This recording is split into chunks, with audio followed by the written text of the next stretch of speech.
मेरा बाबू एमसी बाबू मुबागरा अनुरोध करता है, अगरतला में बात करने से कुछ नहीं मिलेगा। हम लोग एक होकर दिल्ली जाएंगे, बेटा तीर्थालन दिल्ली से लेके आएंगे। यहाँ में कोई अगरतला में कोई सुनने वाला नहीं है। दिल्ली में मुख्य प्राइम मिनिस्टर है, होम मिनिस्टर है। मैं उनसे अनुरोध करता हूँ कि 70 साल से तीपरासा को ऐसा कुचला गया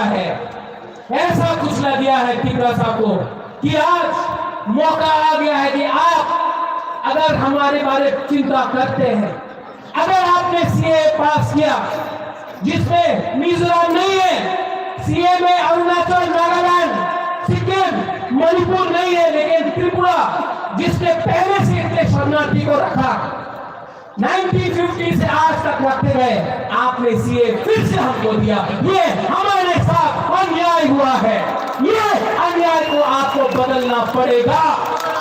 तो अनुरोध है एमसी बाबू से, मेवाड़ बाबू से, सबसे तीपरासा से कि ये बात अब अगरतला में नहीं होना चाहिए, ये दिल्ली में होना चाहिए। No compromise on Tipraland, no compromise on Tipraland. और कॉम्प्रोमाइज नहीं होगा, हमको कॉम्प्रोमाइज नहीं करना है, हमको एक रहना है। और तीपरासा को बुलाकर एक ही बात बोलना चाहता है, तीपरासा को मैं एक ही बात बोलना चाहता हूं, थानचा